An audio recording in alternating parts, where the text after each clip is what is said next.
O sistema financeiro brasileiro é um orgulho para o mundo. Pra você ter uma ideia, há 2 anos atrás, a rainha Silvia da Holanda, ela é embaixadora da ONU para projetos de inclusão social. Ela esteve no Brasil, chamou alguns bancos, eu fui representando a Neon, teve Banco Central, teve o Ministério da Fazenda, para entender um pouquinho, cara, como é que vocês estão fazendo isso.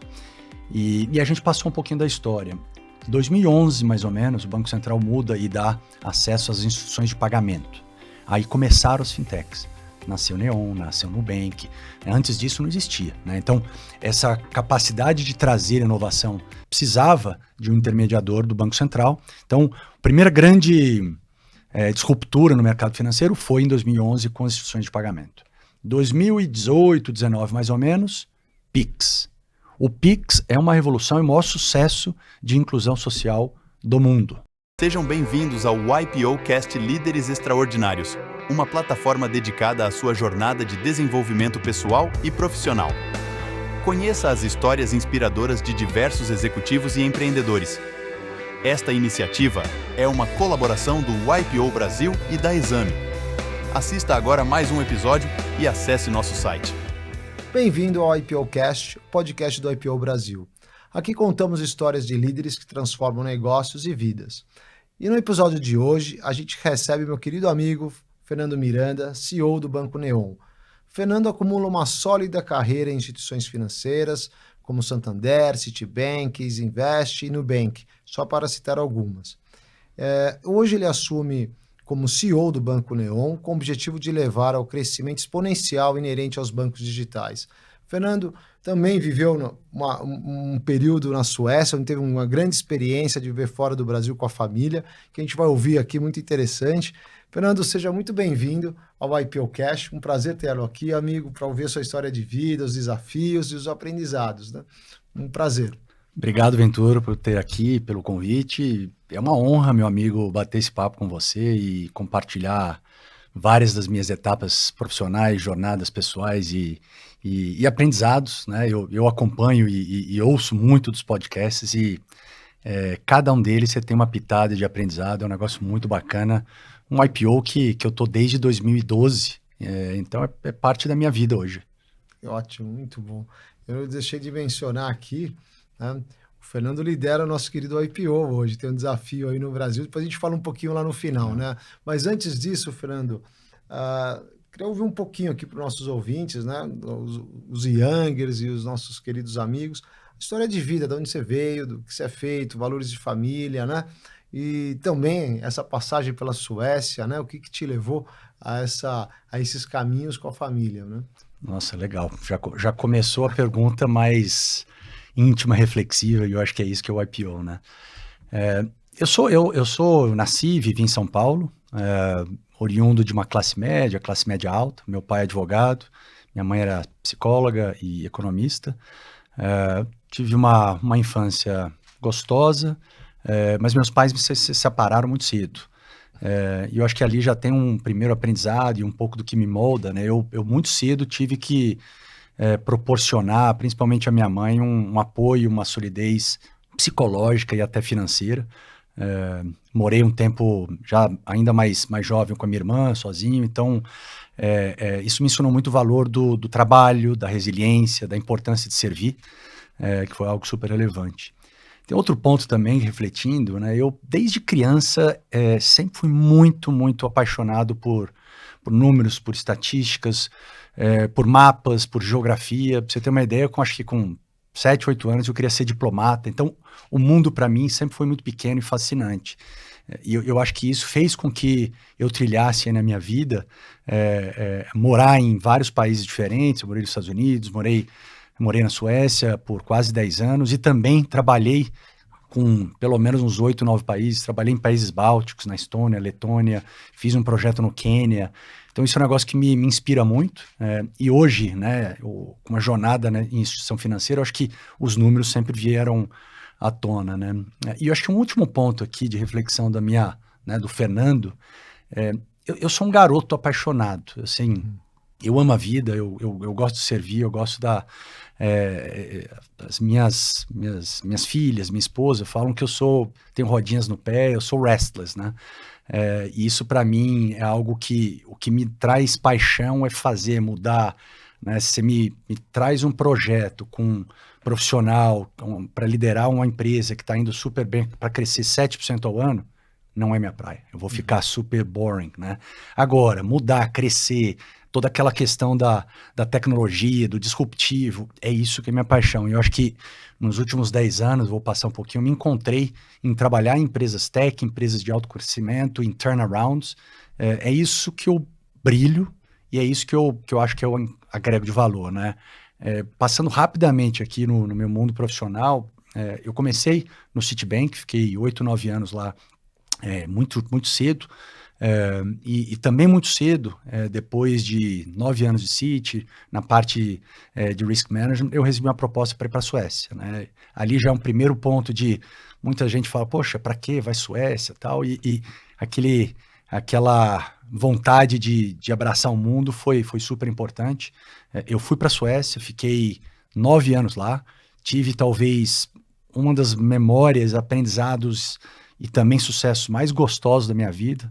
Eu fui casado com a Flávia, logo em seguida a gente teve nossos 3 filhos, então as 3 filhas suecas, e eu tive um crescimento muito rápido de carreira. Lá com 33 anos eu assumi o Banco Citibank, logo depois eu vendi o banco, em 2008, na crise, e virei CEO do banco sueco. Pra você ter uma ideia, com 34 anos, virar CEO de um banco sueco, onde a cerimônia de posse foi um dos castelos do Prêmio Nobel. Então, Então, ali começou um complexo de inferioridade. Putz, será que eu sou good enough? Né? Será que, por que eu? E foi muito quando o IPO chegou na minha vida. Eu entendi, conheci, comecei. Então, foi muito importante de ver que todos iguais, todo mundo tem desafios parecidos, né? Eu fiquei lá, de novo, 9 anos, voltei em 2015, para lançar o Banco Original, fiz Banco Original, depois Web Motors, que eu acho que é legal falar um pouquinho, e depois passei por Santander, Isinvest, mudei a Isinvest, vendi a Isinvest para o Nubank, fiquei 3 anos lá, liderei o IPO deles e há 2 anos e meio mais ou menos na Neon, que é a minha nova paixão, vamos dizer assim. Uau, tem bastante história aqui, Fernando, eu te ouvindo aqui, já me ressalto aqui esse Quênia, aí que você morou no Quênia, ou passou pelo Quênia, né, e os países bálticos, que é bem longe daqui, e a cultura da Suécia, né, e a gente volta depois aqui para as empresas, né, quando você foi realmente muito jovem, a síndrome do impostor é engraçado, né, quem tem competência, executa e passa um período da vida que tem a síndrome do impostor, né, a gente pergunta se a gente fez aquilo mesmo, merece ou é aquilo, né? E óbvio que merece totalmente e é reflexo da competência, do esforço, né? Mas conta um pouquinho aqui essa passagem de Quênia, Estados Unidos, a Suécia, né? Você formou a família lá, suas filhas têm cidadania da sueca, né? Como a volta para o Brasil também, né? Porque são, acho, talvez 2 culturas bem distintas, né? E a cultura de trabalho, né? Como você compara um pouco aqui o Citi aqui Brasil e o que você foi fazer no sistema financeiro da Suécia também? Ventura, eu acho que é água e óleo, né? Primeiro, quando eu tomei a decisão de ir, né? De novo, sempre aquela coisa, quero mais, eu quero mudar. Eu comecei a ter várias propostas, tive a proposta para ir para Miami, para República Tcheca, México e Suécia. E aí Suécia, falei, putz, um país legal, mas meio boring, né? Tudo funciona. E aí eu fui visitar a Suécia, no processo de entrevista, eu vi que o mercado financeiro do varejo estava em transformação. O Citi lá estava em frangalhos, precisava de um turnaround completo. E falei, puta, é isso que eu gosto. Me brilhou os olhos de ir lá, mudar. E fui meio que com a cara e com a coragem. A Flávia, grávida de 5, 6 meses, e topou ir comigo, né? Aquela coisa de, vambora, vamos viver a vida. E eu acho que, assim, talvez muito do que eu sou hoje foi moldado pelos valores, pela sociedade da Suécia, né? Quando eu fui, muita gente falava, putz, besteira, tal, Brasil, quentinho, gostoso, o Brasil tá naquela época da capa da The Economist, né, bombando. Eu falei, mas para mim não basta, né? E eu acho que é muito mais difícil voltar do que ir. Porque aí você tem aquela frio na barriga, vou conquistar, né? Mas depois você muda tanto. E eu acho que sim, eu comecei a ter valores de muito mais respeito à sociedade, muito mais um jeito de pensar diferente na empresa, um jeito de agir, de tomar decisões. E é a hora que você volta para o Brasil. Eu voltei em 2015, época da Dilma. Aquela coisa, loucura, todo mundo gritando, uma agressividade maior. Eu comecei a ter dificuldade até de deixar isso de lado para viver, né? Eu brincava que eu chegava, minha irmã falou, poxa, você tá chato, porque você reclama que tem lixo, que ninguém espera você passar pela rua, né? Então, mas isso fica em você, né? O jeito de trabalhar também é muito diferente. Lá é uma sociedade onde você trabalha o engajamento do time, né? Todos não de certa maneira aceitarem, mas garantir que todos estão dentro do barco para depois você ir, menos autoritarismo, né? Eu lembro, os primeiros 2, 3 meses, eu fazia os town halls, né? O estagiário reclamando que o plano estratégico da empresa não era muito claro, e o que eu estava pensando sobre isso. Aí no começo eu falei, pô, estagiário. Mas depois você começa a ver que sim, né? Todo mundo é uma sociedade muito mais horizontal, né? Quase que uma classe média. E isso vai garantindo que você tem o mindset de reflexão e está sempre sendo provocado. Isso faz com que você seja um líder muito, muito melhor, né? E eu acho que essa mudança, né? Eu liderava o banco na Suécia e a gente foi muito oportunista e foi comprando alguns bancos em outros países. Então, tivemos um negócio na Holanda, na Finlândia, Estônia, Letônia, Lituânia e um projeto social que eu fiz no Quênia. Isso era maravilhoso, porque eu saía da Suécia, pegava um voo, 1 hora eu estava em Tallinn, que era quase Rússia, um negócio totalmente diferente. Então, um aprendizado de você mudar assim o jeito de pensar, de uma cultura, de um business model de um jeito, 1 hora depois você tem que falar totalmente diferente, é um aprendizado muito grande. Você ir para o Quênia e começar a tentar agregar valor nesses projetos sociais de financiamento de médias e pequenas empresas, também achando que eu era o rei, que eu ia chegar lá e ia dar um monte de coisa. E você começa a fazer um monte de coisa legal e você vê que não é tão fácil quanto você imagina, cara, faz você baixar muito a bola, faz diminuir o ego. Então, essas vivências na Europa, para mim, foram transformadoras. São vivências que acho que traz aqui para o Brasil uma multicultura e você consegue permear hoje nas instituições que você liderou, né? Estava conversando um pouquinho outro dia sobre o Japão, né? Outro mundo, né? Mentalidade da China, mesmo o Brasil, né? Nosso tamanho de país, a gente tem diversas culturas aí dentro dos estados, né? O Sul, São Paulo, esse caldeirão aqui, o Nordeste é diferente, né? Mas falando um pouco do desafio corporativo, Fernando, você foi para a Suécia, você liderou o Citibank, mas depois você ficou em outra instituição lá, né? Sim. E aí você estava em asset, estava em outro desafio. Conta um pouquinho isso para a gente. Eu diria que o Citi foi, talvez, tirando um lado muito pequeno do Santander, a última parte mais corporativa minha, né? E eu acho que eu sempre tive essa paixão, eu sou uma pessoa apaixonada, turnaround, mudança, e o mundo empreendedor, ele te traz muito mais isso, né? Ele traz muito mais riscos, mas te traz muito mais recompensas também de propósito, de valores. E quando eu vendi o banco, né, eu tive proposta para voltar para fazer a mesma coisa no Citi na Alemanha, na Turquia, voltar ao Brasil. Eu falei, cara, eu não quero mais esse mundo. Eu sabia politicamente navegar bem, mas eu queria ir para um lado cada vez mais empreendedor, né? E a venda do banco foi para um Morgan Stanley Bank, o M-Bank, era de uma fundadora, dona, visionária, e ela falou, poxa, vem para cá e a gente vai criar do zero um banco digital. Na época, 2010, cara, banco digital era quase não tinha mobile, era internet banking. Você vem para cá, vira sócio e tal. Então, o lado empreendedor, não de criar do zero uma empresa, mas de escalar, começou ali, né? Então, isso muda muito o mindset, né? Uma coisa é você ser um C-level, que você tem uma trajetória, um desafio muito grande, mas no final do dia, você quer maximizar valor, tem uma discrepância entre curto e longo prazo, porque você muitas vezes quer maximizar os seus bônus de curto prazo. Quando você vai para o mundo empreendedor, onde muitas vezes o longo prazo é mais importante que o curto, e até do ponto de vista financeiro, né? Comps são muito menores, mas você tem grandes comps de partnerships, de ações e tal, no longo prazo, muda muito o jeito de pensar, né? E eu me encaixei, né? E eu de lá vim para cá e comecei a trilhar a própria Invest, Nubank, Neon, que eu considero esse mundo mais empreendedor, né? Um aprendizado meu, eu tinha uma ambição de começar do zero um business. Fazia 15, 20 anos. Putz, eu tenho que montar, e todo momento... E hoje eu não tenho mais. Eu cheguei à conclusão, Ventura, que eu não sou bom de criar do zero um negócio. Assim, às vezes eu brinco e falo, cara, eu acho que eu não sei nem como registrar na junta comercial uma empresa. Agora, eu sou muito bom, eu acho, em exponencializar pequenas empresas. E eu acho que ali...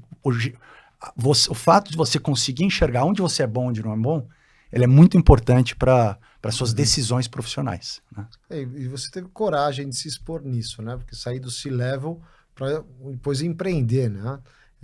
Quando você vivenciou isso na Suécia, você voltou para o Brasil. E aí você volta como para o Brasil? Você começa a fazer o que aqui? E qual a trajetória aí dos Invest? Como você acaba fazendo o exit da empresa também? Eu voltei, né, depois de 8, 9 anos, primeiro por um aspecto pessoal, família, pais ficando mais velhos, tal, tinha isso. E assim, vou me expor aqui também no âmbito de IPO, por uma proposta financeira muito grande, né? Então, voltei para lançar o banco original e fiquei lá 1 ano e meio, e para mim foi um dos primeiros, ou vários aprendizados, mas um aprendizado que para mim ficou. Toda vez que você toma uma decisão profissional baseada no financeiro, dá ruim. Dá ruim porque você não está engajado, você não está, né, conectado. E, enfim, fiquei 1 ano e pouco mais ou menos. E aí me chamaram para assumir a Web Motors. A Web Motors foi um case super legal porque, cara, eu não conhecia nada de carro. Nem de marketplace, né? Mas nesse espírito meu de, puta, vambora, tal, vambora, né? E eu entrei lá, eu lembro dos primeiros dias, eu falei, o que eu tô fazendo aqui? Porque eu não entendo nada. A empresa, né, com os dealers, com as concessionárias, o NPS, né, aquela medida de satisfação era negativo. As concessionárias odiavam a Bottas, mas precisavam dela, porque ela é market share leader. O C-Level, desastroso, e eles tinham acabado de implementar um RP errado, onde 40% do faturamento para os concessionários vinha errado. Imagina eu chegando sem conhecer o... E eu acho que foi um dos maiores desafios profissionais da minha vida, mas um dos maiores resultados da minha vida. E aí eu, poxa, quais foram as grandes diferenças, né? E eu acho que assim, primeira coisa foi muita humildade. Eu peguei e falei, cara, eu não conheço nada, vou sair visitando as lojas Brasil. Eu acho que eu visitei umas 60 lojas de carro, norte do Rio de Janeiro, fui para o Ceará, fui para Salvador e, cara, eu apanhei. Que eu chegava lá, eu era o mensageiro, tô chegando, mas essa Webmot aí é horrível, é o preço muito alto. Era muito alto, eles erraram numa precificação, mas todos precisavam. Falei, cara, tô chegando, don't kill the messenger, mas foi muito importante para sentir essa dor. Mudei, eu acho que, não sei se foi a força ou mas era necessário, eu troquei 80% do meu C-Level em 6 meses. Troquei o financeiro, o diretor de produtos, o CTO.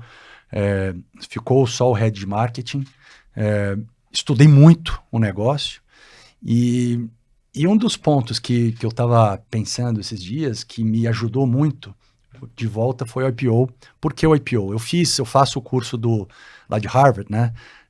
E teve um case, eu acho que é da BlackRock, que ele falava que muitas vezes você pode criar um produto animal, muito legal, de tecnologia, e você dá de graça ou quase subsidiado, pode ser contra-intuitivo, mas estrategicamente faz muito sentido.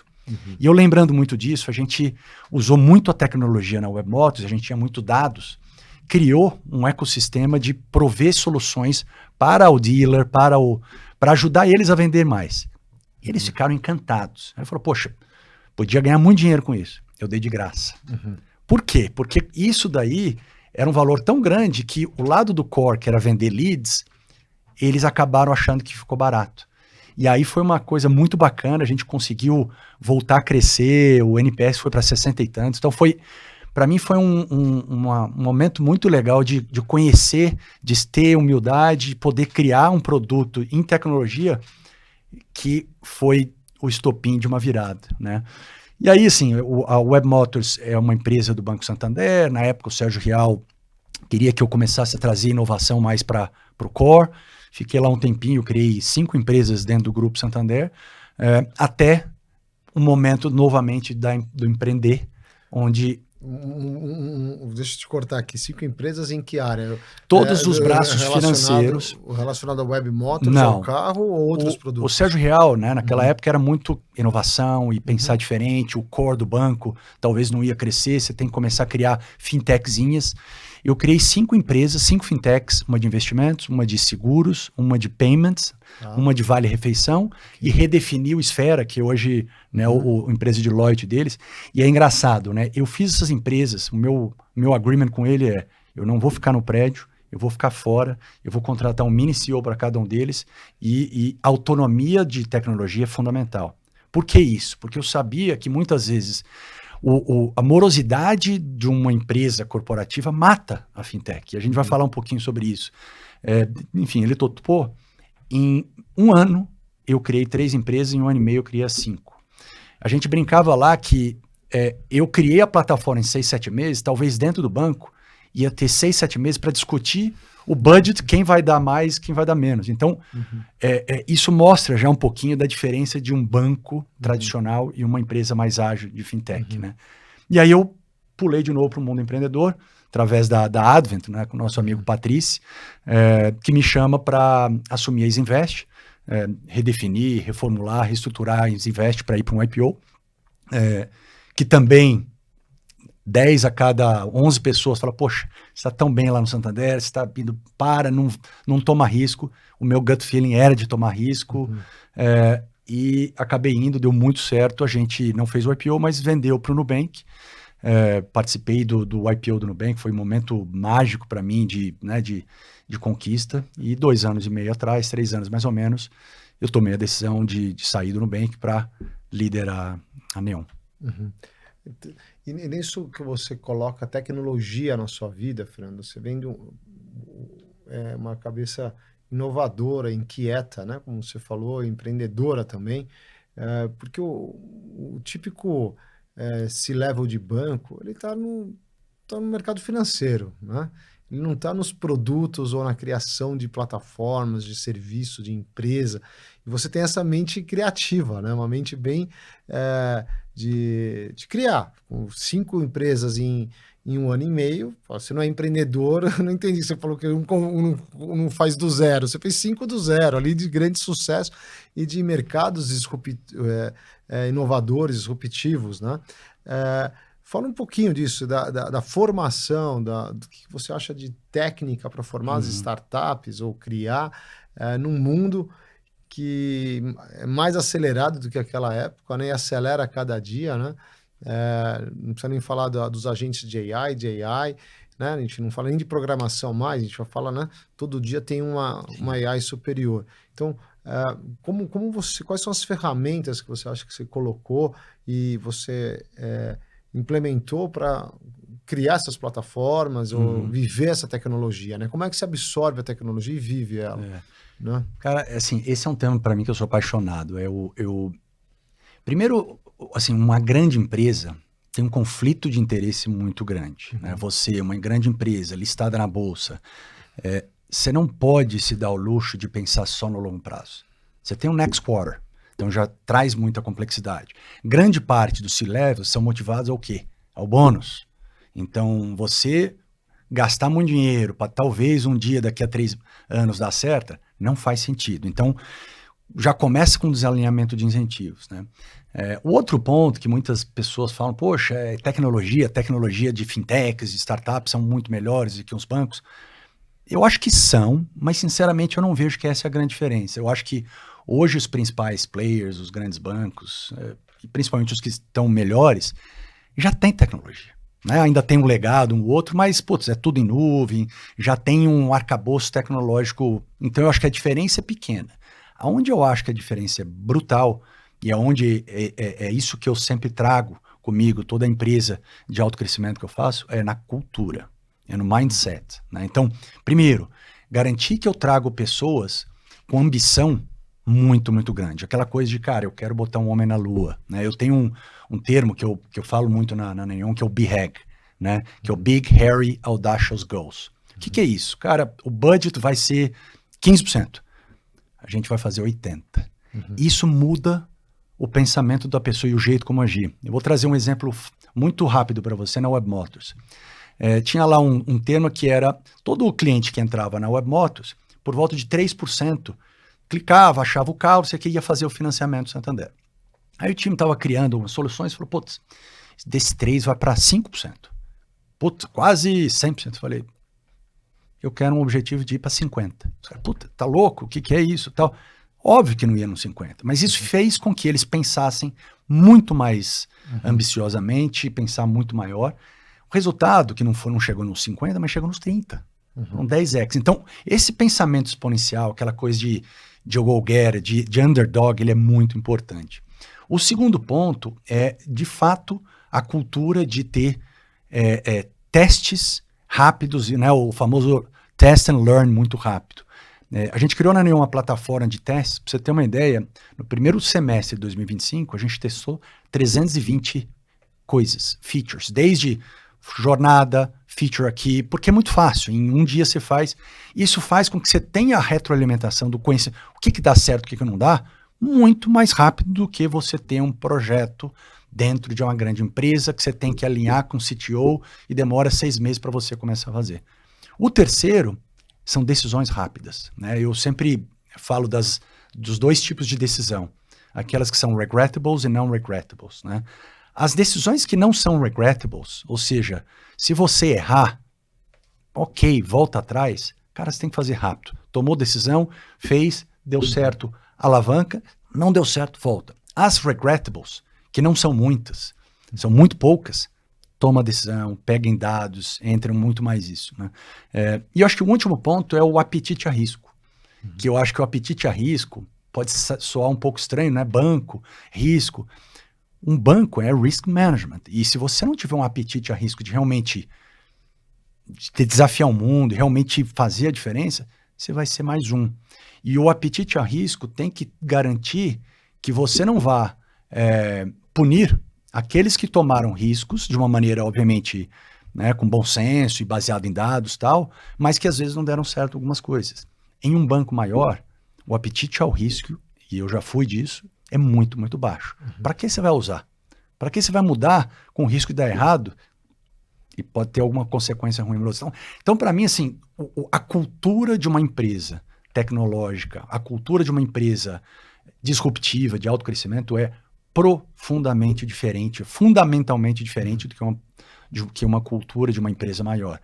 Aí você fala, poxa, mas você pode mudar aqui. Como é que você vai mudar o mindset, o comportamento, os skills de 40, 50 mil funcionários? Não muda. Então, eu acho que é essa a diferença. Fantástico. Isso, acho que tem uma aula aqui, para quem está nos ouvindo aqui, sobre empreender aqui, começar o novo mundo, né? E nesse mundo de tech, Fernando, falar um pouquinho da indústria, né? Acho que é uma das indústrias que mais está sofrendo disrupção, né? São os bancos digitais, o sistema financeiro, a forma da gente transacionar, fazer pagamentos, consumir produtos, né? E até o tipo de moeda, né? A gente tem o Pix, que é uma disrupção no mundo, está sendo agora desafiado, a gente ia exportar o Pix, está sendo desafiado com a stablecoin, né? Que é para manter a dominância do dólar no mundo. Você tem as criptos, mas você tem um consumo digital, né? E aí a gente entra já no banco atual, que você vai exponencializar ele, está exponencializando, né? Como é esse mundo? Qual é essa indústria? Como a gente enxerga os bancos tradicionais, um país que sempre foi concentrado e ainda tem uma concentração elevada, né? Com os bancos digitais e e o futuro dessas transações, né? Eu vou falar um pouquinho, trazer um pouco de história aqui para vocês do mercado financeiro. O mercado financeiro brasileiro, de varejo, é exemplo no mundo. Isso é um negócio que eu acho que todos nós brasileiros temos que ter orgulho do que a gente tem, né? A gente sempre critica tudo, nunca dá certo as coisas. O sistema financeiro brasileiro é um orgulho no mundo. Pra você ter uma ideia, há 2 anos atrás, a rainha Silvia da Holanda, ela é embaixadora da ONU para projetos de inclusão social. Ela esteve no Brasil, chamou alguns bancos, eu fui representando a Neon, teve Banco Central, teve o Ministério da Fazenda, para entender um pouquinho, cara, como é que vocês estão fazendo isso. E a gente passou um pouquinho da história. Em 2011, mais ou menos, o Banco Central muda e dá acesso às instituições de pagamento. Aí começaram as fintechs. Nasceu Neon, nasceu Nubank. Antes disso não existia, né? Então, essa capacidade de trazer inovação precisava de um intermediador do Banco Central. Então, a primeira grande disruptura no mercado financeiro foi em 2011 com as instituições de pagamento. 2018, 2019 mais ou menos, Pix. O Pix é uma revolução e o maior sucesso de inclusão social do mundo. Né? Hoje já é muito mais fácil de dinheiro, né? Todo mundo faz Pix, etc. Então essa foi a segunda revolução do mercado financeiro. E pra você ter uma ideia, por exemplo, hoje o Brasil, um país pobre, não tem problema de bancarização. Hoje 93%, 94% dos brasileiros são bancarizados. A gente tem um problema de educação financeira, que eu acho que é um dos maiores problemas da sociedade brasileira. Mas a bancarização, você tem uma série de outros países, México, por exemplo, acho que a bancarização é 60%. Então, o Pix trouxe isso, e isso tem um impacto muito forte, muito nobre na sociedade brasileira. A terceira revolução que ainda está em curso, que ainda não virou, mas eu acho que vai, é o Open Finance. Né? Open Finance em 2021, 2022 mais ou menos, de você poder dividir todas as informações, todo o seu histórico de todos os bancos. Isso vai gerar, eu acho que daqui a uns 2, 3 anos, uma revolução, porque você passa a ter informações, então você tem um CDB a 105% CDI, eu chego para você, cara, com um clique você vem para cá a 120%. Você está pagando uma taxa de juros de um empréstimo pessoal a 4%, eu consigo ver seu análise de crédito, com um clique você está pagando 3,20%, quanto que de dinheiro você tem. Então, isso vai mudar muito. E a quarta revolução, que eu acredito, ainda é muito incipiente, é a desintermediação de pagamentos. Né? Hoje, o mundo de cartão de crédito ainda é muito forte, o Pix vem crescendo. O que eu acredito? Que esse negócio vai ser um negócio só. Uhum. Se é Pix, se é cartão, eventualmente amanhã um stablecoin, vai ser pagamentos. E a capacidade dos bancos de criarem produtos que são frictionless, né, que a gente chama, por que você tem que ter um cartão aqui, o Pix, é uma coisa só, né? Seja no celular, seja no... Isso vai desintermediar muita coisa, isso obviamente traz riscos para merchants, traz riscos para Visa e Mastercard, que tem pensado em produtos, né? Mas eu acho que vai ser uma revolução mundial, principalmente no Brasil, com o advindo do Pix, e isso é algo que eu estou bastante bold, venho trazendo bastante coisa na Neon. Então, assim, o mundo do mercado financeiro do varejo no Brasil é muito sólido. Você pega, né, resultados de bancos de ROE de 20 e tantos %. É um mercado difícil, eu brinco que é um oceano vermelho, né? Mas é algo que eu acho que o Banco Central sempre, pelo menos nos últimos 15 anos, sempre trouxe muito...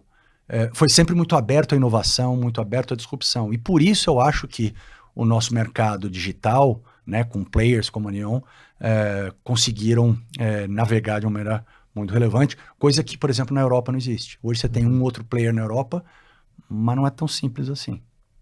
No nosso sistema, nesse aspecto, o Pix, falando um pouquinho dele, a gente não implementou ainda, mas não sei se está no sandbox, é o parcelado, o Pix parcelado. Entra agora em setembro. Que isso deve afetar bastante o uso de cartão, né? Porque, na verdade, é um payment diferido aí em 6 vezes ou em 5 vezes, né? E talvez vai ser desafios.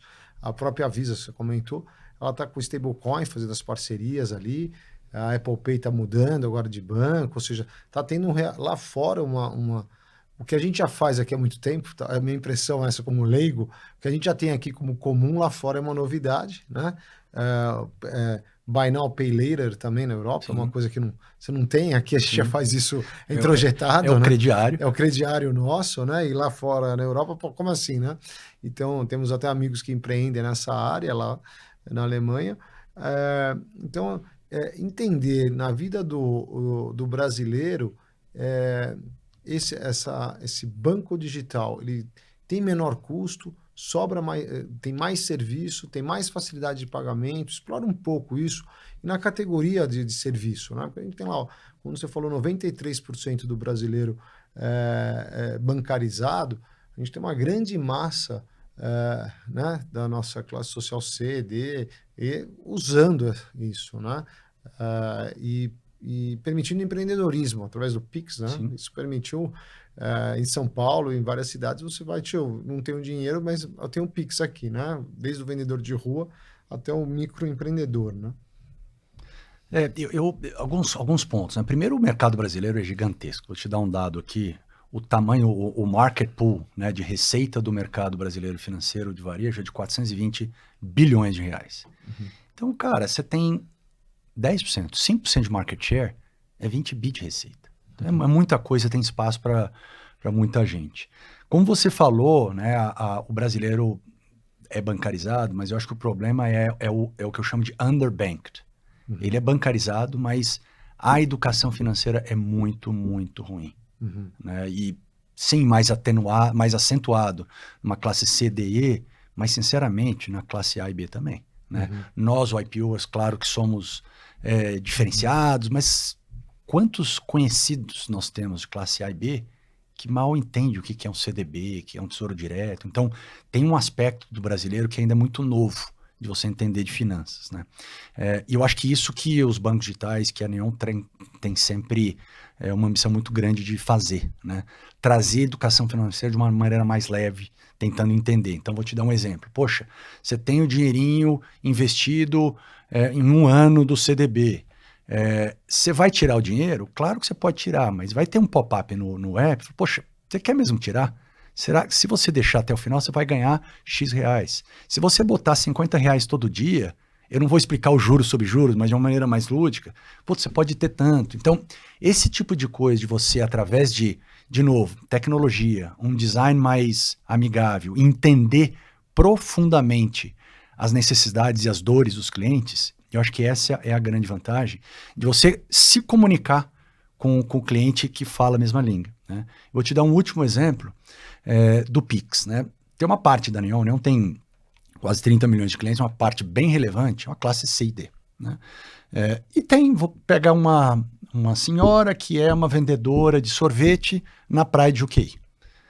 Putz, a gente brinca de Pix e tal, aí falando, entendendo os clientes, muito dessas senhoras são os autônomos, né, que tá no corre, no dia a dia e tal, e que muitas vezes, putz, não tem o label direitinho de Pix, não sabe muito como fazer. E a gente falou, poxa, eu vou fazer o seguinte, eu vou fazer uma lente de Pix, que você pode escrever com a sua caneta, com a sua mão, o seu Pix, o seu CPF, seu telefone, o que seja, e com uma foto, automaticamente já vai para o app para fazer o Pix.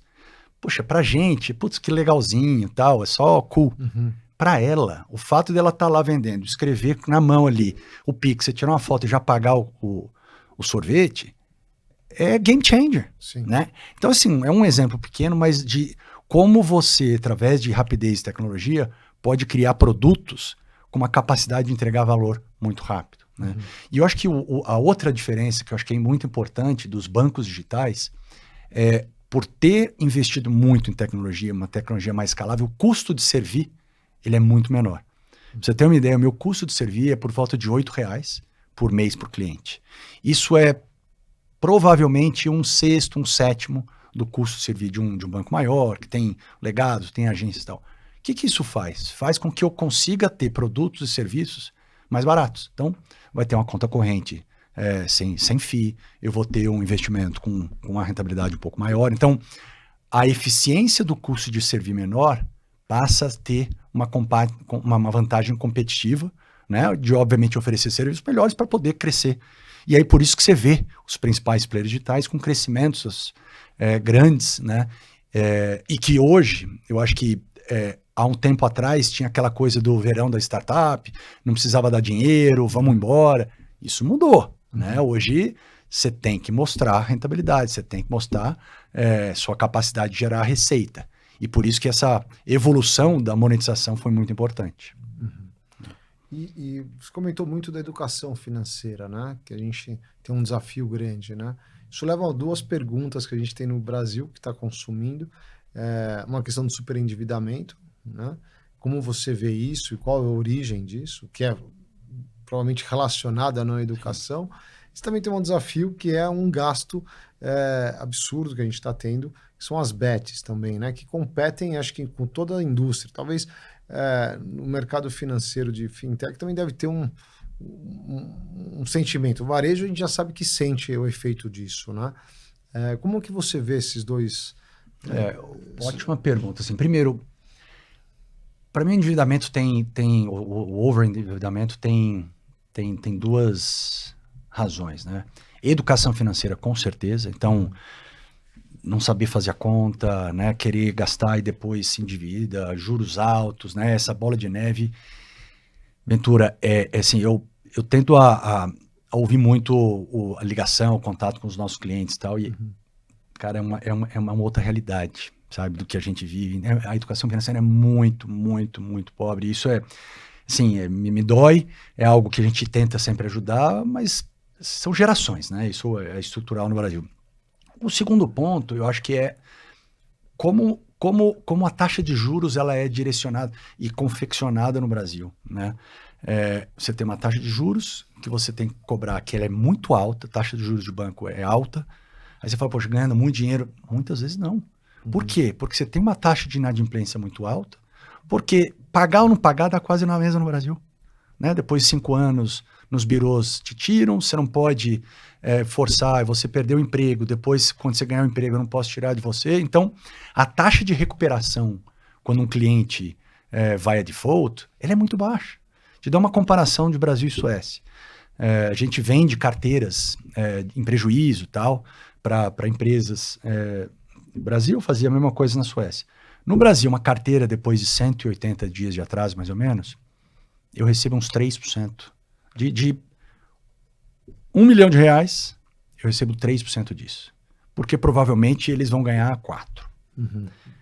A mesma carteira na Suécia é em torno de 55% a 60%. Porque a capacidade de você recuperar, quando o cliente vai para um outro emprego, ele precisa. Então, toda essa ineficiência, né, no mercado, com ineficiência de imposto, e muitas vezes você não poder exercer dívidas, né? O crédito imobiliário é um exemplo. Muitas vezes o cliente não paga, você não consegue retirar o imóvel, né?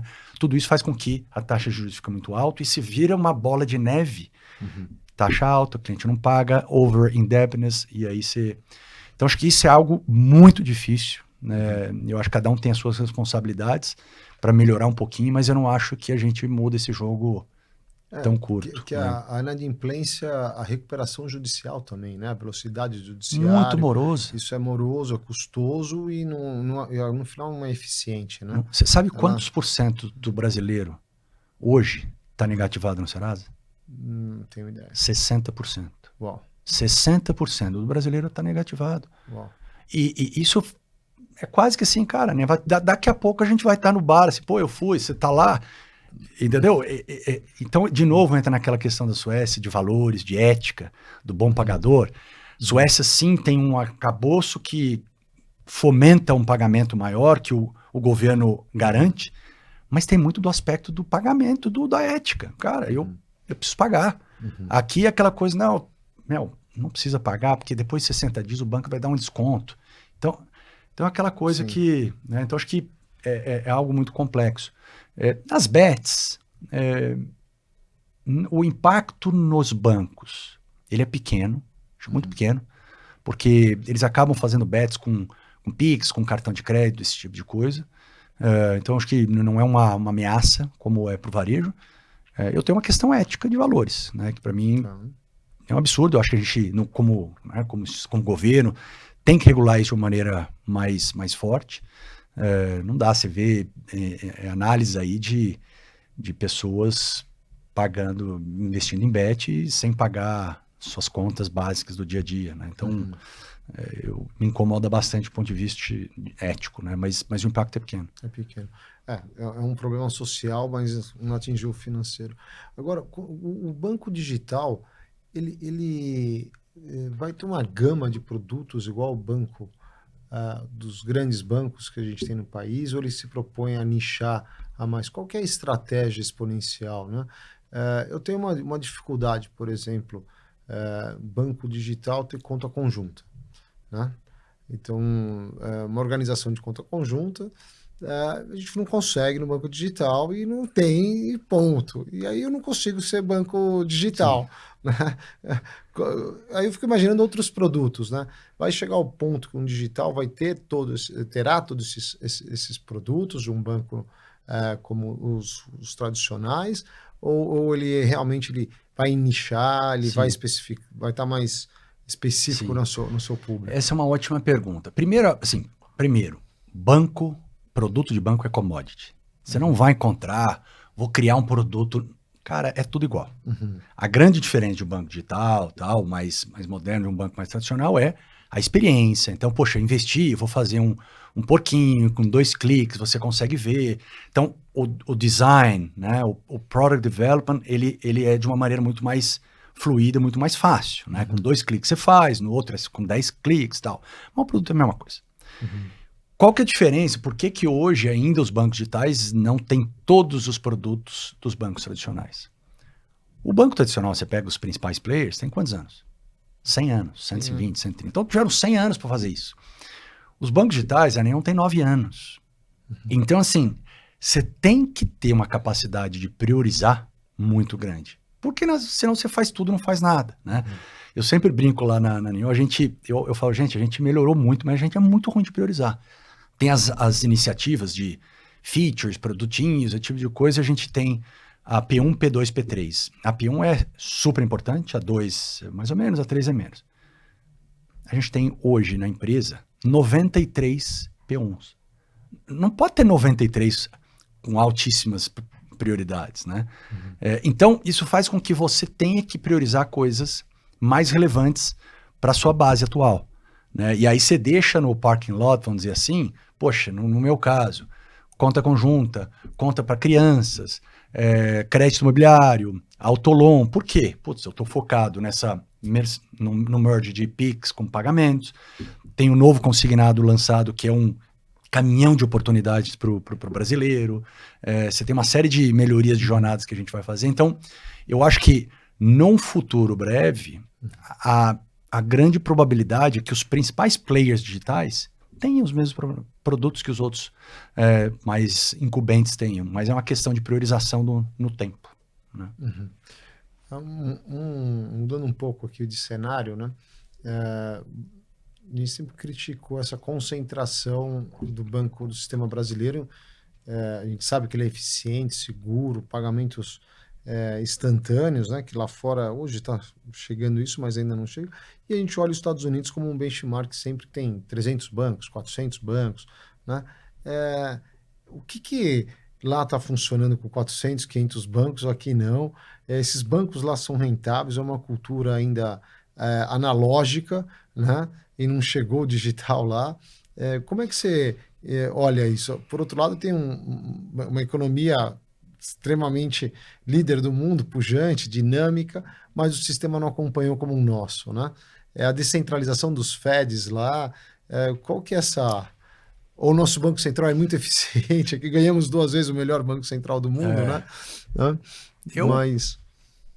Cara, uma boa reflexão, viu? Porque eu acho o nosso sistema financeiro muito mais evoluído que o dos Estados Unidos, tá? A começar pelo Pix, como você falou, transação online, lá agora que começou, há pouco tempo atrás, né?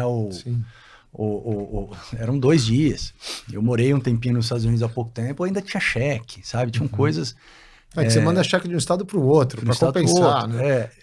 Eu acho que assim, primeiro, grande parte desses 300 bancos são federações, né? São aqueles sociedades de créditos do estado do Alabama, do Colorado. Então, é muito pulverizado, né? E no Brasil, o Estado é menos relevante, né? A gente é o Brasil. Lá, cada Estado é relevante, né?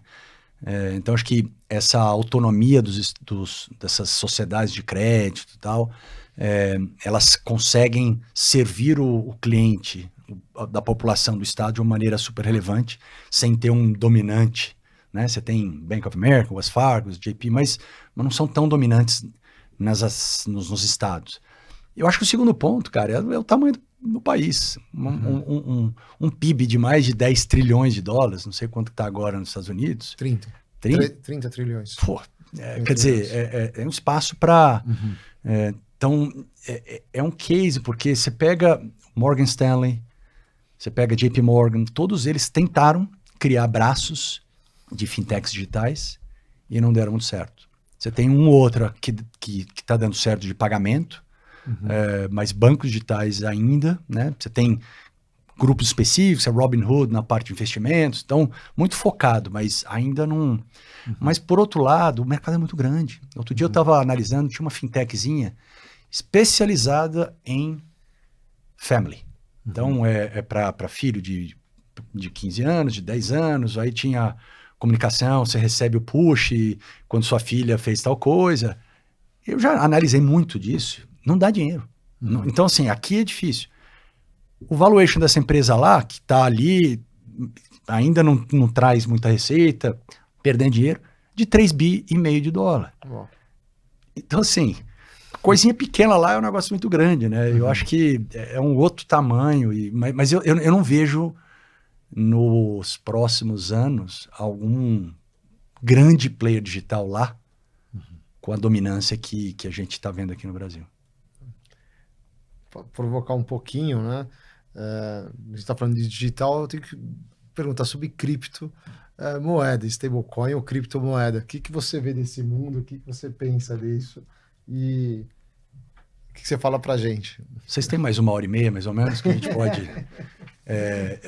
inclusive, Heitor, eu deveria chamar meu pai aqui. Meu pai tem 80 anos, ele é um apaixonado, entusiasta, lê... Ele tem várias wallets. Eu falei, cara, isso você conhece mais do que eu, né? Mas, de uma maneira mais rápida aqui, eu acredito muito na tecnologia de cripto. Isso, para mim, vai ser um enabler para ter DeFi, para ter stablecoins, para ter formatos muito mais eficientes, né, em blockchain, que vai aumentar ROE de bancos, que vai aumentar lucratividade de empresas, porque o back-office vai estar muito mais descentralizado, né? Então, acho que isso ainda é algo que teve um hype de que ia bombar e não aconteceu, mas eu acho que isso daqui a uns 2, 3 anos vai ter relevância. Agora, por incrível que pareça, aí um outro debate, eu não acredito muito em Bitcoin. Né? Por mais que aquela coisa, daquela febre que tá crescendo muito, pode ser que continue, né? Mas eu não acredito em Bitcoin como dominância de uma currency, né, no mercado, e isso que é muito, sei lá, talvez o meu lado mais tradicional da coisa, apesar de ser um entusiasta disso. Então, para mim, de novo, a tecnologia por trás do Ethereum e tal, no-brainer. O Bitcoin em si, não tanto.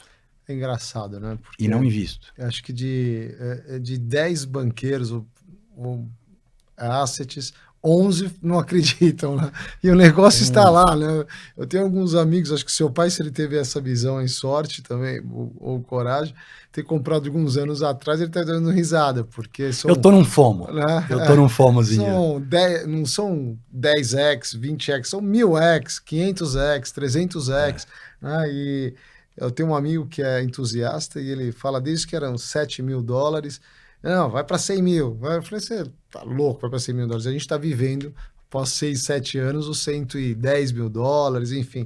E aí, esses dias eu estava ouvindo, ontem à noite eu estava ouvindo a fundadora da AKR, a Kate, um ETF de tecnologia, esqueci o nome dela agora. Daqui a pouco eu lembro. E ela falando de Bitcoin, que ela vê em 2030 $1,5 milhão de dólares, né? E aí ela faz um raciocínio que eu falei, bom, todo mundo fala que ela está viajando $1,5 milhão de dólares e tal, mas ela começa a colocar, ela fala, Bitcoin não é uma classe de ativos.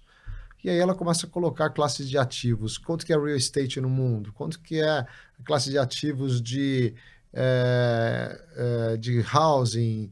Quanto que é a classe de ativo de bonds? Quanto que é a classe de ativos e tal? E aí, nesse cálculo dela, teria 30 trilhões de dólares a classe de ativo Bitcoin, que comparado com esses que são tudo acima de 100 trilhões, é relativamente aceitável, né? Enfim, a gente vai viver até lá e vamos... Daqui 5 anos a gente faz um novo IPOcast aqui falando disso, né? Eu não acredito que é uma classe de ativos. Então, eu acho que o Manji e o Warren Buffett, né? Que sempre negou ouro e Bitcoin, né? Mas tá lá. Mas olha, Fernando, a gente está chegando aqui ao final do nosso bate-papo e eu não podia deixar de falar um pouco do IPO, né? Você tem o nosso querido presidente atual por 2 anos, entusiasta aí do qual a gente compartilhou, tive a honra de compartilhar a direção aqui de alguns chapters aqui em São Paulo. A gente compartilhou muitas experiências aí como learning, como chapter chair, né? E eu queria que você falasse um pouquinho do IPO aí para a família, o que é na sua vida e como você vê a nossa organização, né? Cara, o IPO para mim, como eu falei, foi life-changed. E todas as pessoas, amigos, que perguntam, eu falo, mudou realmente, né? Desde os primórdios ali, como eu falei, em 2012, 33, 34, será que eu sou bom, que não é? E você começa a ver pessoas com as mesmas dores que você. O IPO hoje, para mim, tá no meio da nossa vida familiar. Então, minhas filhas já falam de IPO, já querem a cada 2 anos ir no Family. A Júlia, mais velha, 17 anos, está num fórum de teens.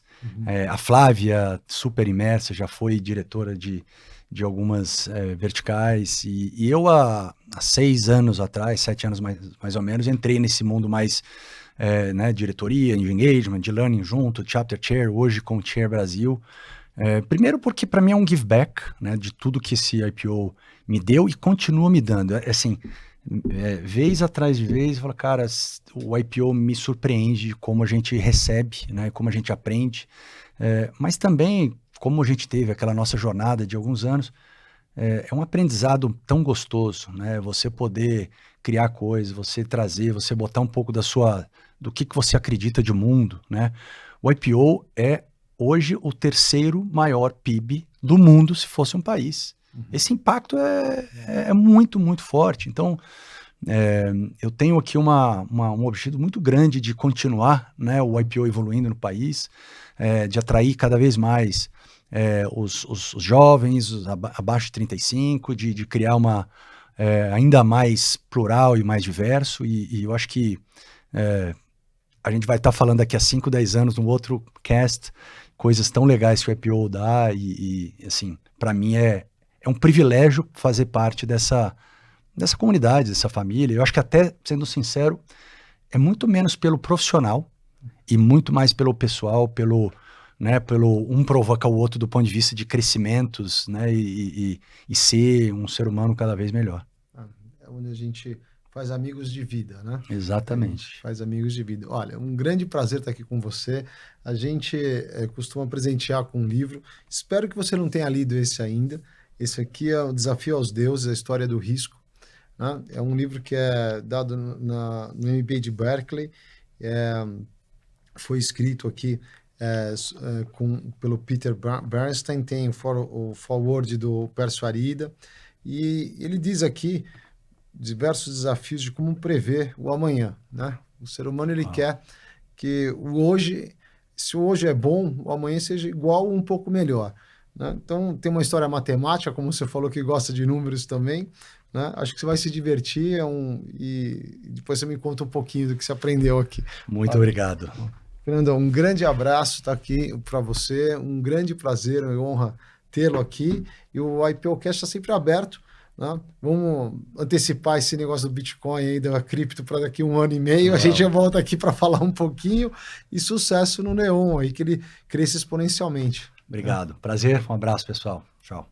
Para saber mais, acesse o portal exame.com e busque pelo menu do site pelo canal Líderes Extraordinários.